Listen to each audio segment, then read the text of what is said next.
Pak Ansar Ahmad. Tadi kita bicara mengenai infrastruktur ya, yang sekarang sedang dibangun dan sudah dibangun khususnya di Kepulauan Riau ini. Dan memang kalau kita bicara infrastruktur ini adalah masalah konektivitas. Tapi ini kan harus ada dua, konektivitas yang sifatnya digital, virtual. Tadi 78 BTS ya sekarang sudah dibangun khususnya untuk yang di kepulauan supaya tidak ada blank spot dan juga supaya lebih mudah memonitor. Kita ingat kita kehilangan beberapa pulau itu, Sipadan dan Ligitan.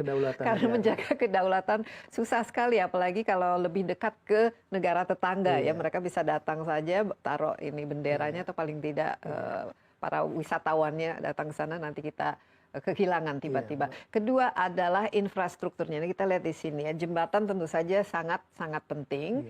Sekarang nggak tahu masih cukup banyak jembatan di sana. Yang paling besar itu Barelang ya.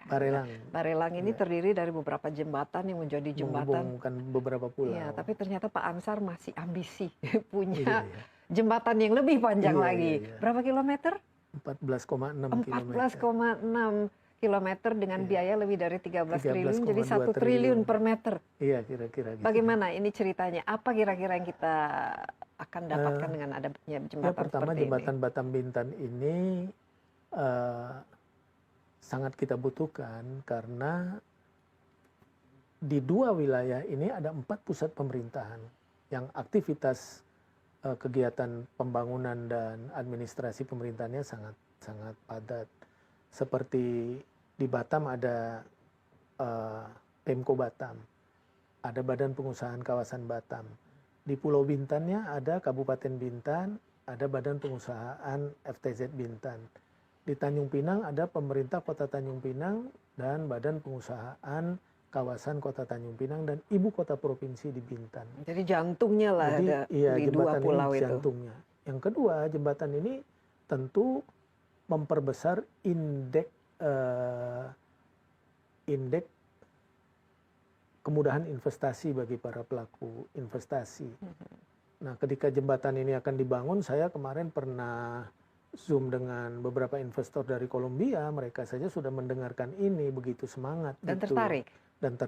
Untuk rencana berinvestasi di Kepri. Nah, jadi memang Mbak, jembatan ini menjadikan indeks infrastruktur kita meningkat sehingga daya saing kita lebih baik. Daya saingnya ini sangat penting ya, Nah, apalagi kita dekat Singapura. Iya, Mbak, referensi lain itu tahun 2019 jumlah turis mancanegara yang datang ke Kepri itu sebagian besar 95% ke Batam dan Bintan. Itu tembus mencapai angka 2.870.000 lebih. Iya, dan lebih banyak warga negara asingnya. Semua warga negara asing itu, wisatawan mancanegara. Kita nomor 2 setelah Bali 6 jutaan. Kemudian DKI 2.400.000-an. Kemudian yang lain-lain total 4 jutaan. Nah, turis itu hampir semua masuk dari pintu Singapura ke Bintan ke Batam. Iya, ada ferry kan di situ dari Finger Pier kalau tidak salah sampai ke. Kemudian mereka masuk 3 hari kembali lagi. Yang dari Singapura ke Batam datang 3 hari kembali. Nah, hampir tidak ada yang melakukan cross area. Mereka datang dari Singapura ke Bintan, nyambung ke Batam, pulang nanti ke Singapura atau sebaliknya. Nah, dari jumlah itu ke depan saya pikir kalau ada 30% aja karena ada jembatan memudahkan mereka lebih murah, maka sudah menambah length of stay begitu besar gitu turis wisman kita. Kan length of stay kita baru 3 sampai 4 hari, sementara pemerintah mendorong supaya sampai 5 hari. Makanya selain cross area mereka lakukan, kita memperbanyak juga upgrading objek-objek wisata. Jembatan ini juga Mbak Desi ke depan sangat kita butuhkan untuk interkoneksi listrik. Sekarang sebagian listrik di Bintan itu didukung oleh kabel di bawah laut dari Batam. Tapi tekanannya cukup tinggi, selalu turun naik. Kalau ke depan ada jembatan, selain biayanya lebih murah, kabel bisa disangkutkan di jembatan. Kemudian juga selama ini Bintan itu kebutuhan gasnya dari Batam. Diangkutlah tiap hari pakai roro bertruk-truk itu. Ke depan kalau ada jembatan barangkali dengan pipa gitu. Nah, kemudian Bintan juga buffernya Batam. Batam itu Mbak Desi saya kira 5-6 tahun udah agak kesulitan air. Maka satu-satu sumber terdekatnya dari Bintan. Bintan ada beberapa daerah aliran sungai dan pemerintah pusat sudah merencanakan sekali dam 4.000 liter per detik. Nah, ke depan 2.500 liter per detik bisa disuplai ke Batam, sisanya ke Pulau Bintan. Dan itu mencukupi untuk beberapa puluh Jadi tahun. banyak sekali alasan Banyak untuk sekali. membangun jembatan Babin ini. Satu lagi yang penting Mbak Desi, Pulau Bintan itu per hari rata-rata menghasilkan sayur dan buah itu 80 sampai 100 ton. 60% pasarnya di Batam. Selama ini pedagang pengumpul pakai kapal, pakai truk, pakai roro. Memakan waktu ya dan biaya. Ke depan mudah-mudahan petani bisa langsung gitu. Dan dari segi ongkos hasilnya ke juga. Batam, dari segi ongkos, kecepatan dan lain sebagainya. Barangkali kosnya lebih rendah ya tadi sehingga harga jualnya bisa lebih menguntungkan petani. Iya, jadi jembatan Babin ini bukan hanya sekedar untuk menyatukan dua pulau, tapi bisa mengubah ya dan juga meningkatkan perekonomian di Kepri itu sendiri. Nah, kapan ini pertanyaannya, dan juga ini anggarannya kan cukup besar. Bagaimana untuk fundraising ini, public private partnership PPP atau dari mana skema nanti? Kita memang terima kasih kepada Bapak Presiden terutama Mbak, karena Bapak Presiden terus mengikuti mendorong ini dan pembiayaannya dilakukan secara kombinasi. Nah, mulai dari jalan dari sisi Batam sampai jembatan ke Pulau Tanjung Sauh, Pulau Penghubung, itu saya kira senilai 4,3 triliun. Itu dibiayai melalui APBN, melalui loan. Ya, dan itu proses administrasinya juga soft loan. Ya, sudah dipersiapkan lah berproses. Nah, selebihnya yang selebihnya sampai ke sisi Bintan, di situ ada jembatan yang panjangnya 5 km lebih, itu dibiayai dengan KPBU, kerjasama pemerintah dengan badan usaha. Jadi memang proyek ini bersifat unsolicited. Kenapa pemerintah ikut serta di situ?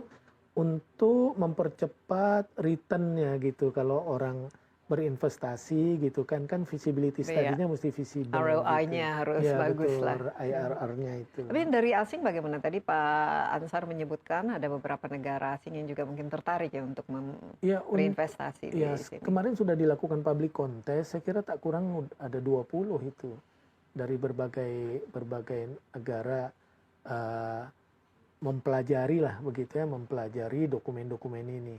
Makanya kita di daerah menjamin di anggaran perubahan ini kita menyediakan 44 miliar untuk pembebasan lahan, maka tuntas itu di sisi Bintan. Itu sudah berapa persen dibebaskan sekarang?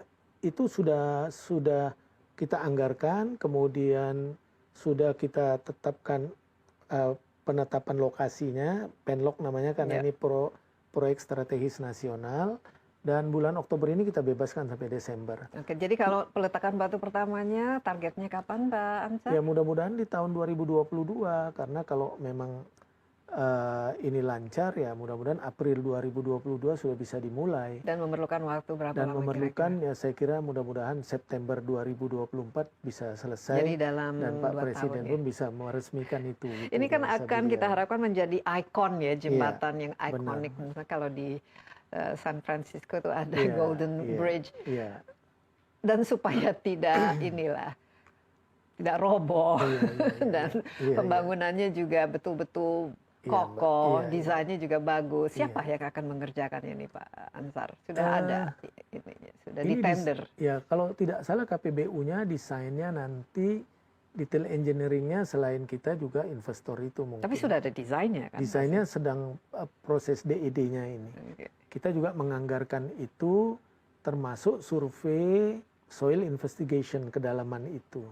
Nah itu nanti akan kita serahkan ke Kementerian PU, nanti PUPR itu yang akan meramu semua nanti barangkali menghimpun itu dalam satu dokumen sebagai dokumen penawaran kepada pihak ketiga. Jadi saya kira Mbak ini karena program mega proyek saya kira pasti tingkat kehati-hatiannya menjadi harus sangat tinggi ya. Jangan sampai ada ya misalnya ngirit sana sini tiba-tiba jembatannya roboh mungkin 10 tahun dari sekarang. Pak Ansar, kita juga ingin nih ikut bermimpi semoga jembatan Babin ini menjadi sesuatu yang Ya, kita mudah-mudahan. tunggu-tunggu dan memberikan Ya, 4.000 liter per detik. Nah, ke depan 2.500 liter per detik bisa disuplai ke Batam, sisanya ke Pulau Bintan. Dan itu mencukupi untuk beberapa puluh Jadi banyak tahun. sekali ya alasan Banyak untuk sekali. membangun jembatan Babin ini. Satu lagi yang penting Mbak Desi, Pulau Bintan itu per hari rata-rata menghasilkan sayur dan buah itu 80 sampai 100 ton. 60% pasarnya di Batam. Selama ini pedagang pengumpul pakai kapal, pakai truk, pakai roro. Memakan waktu ya dan Benar, biaya. ke depan mudah-mudahan petani bisa langsung gitu. Dan dari segi hasilnya ongkos ke juga, Batam, dari segi ongkos, kecepatan dan lain sebagainya. Barangkali kosnya lebih rendah ya tadi sehingga harga jualnya bisa lebih menguntungkan petani. Iya, jadi jembatan Babin ini bukan hanya sekedar untuk menyatukan dua pulau, tapi bisa mengubah ya dan juga meningkatkan perekonomian di Kepri itu sendiri. Nah, kapan ini pertanyaannya, dan juga ini anggarannya kan cukup besar. Bagaimana untuk fundraising ini, public private partnership, PPP, atau dari mana skema nanti? Kita memang terima kasih kepada Bapak Presiden terutama Mbak, karena Bapak Presiden terus mengikuti mendorong ini, dan pembiayaannya dilakukan secara kombinasi. Nah, mulai dari jalan dari sisi Batam sampai jembatan ke Pulau Tanjung Sauh, Pulau Penghubung, itu saya kira senilai 4,3 triliun itu dibiayai melalui APBN, melalui loan. Ya, dan itu proses administrasinya juga soft loan. Ya, sudah dipersiapkan lah, berproses.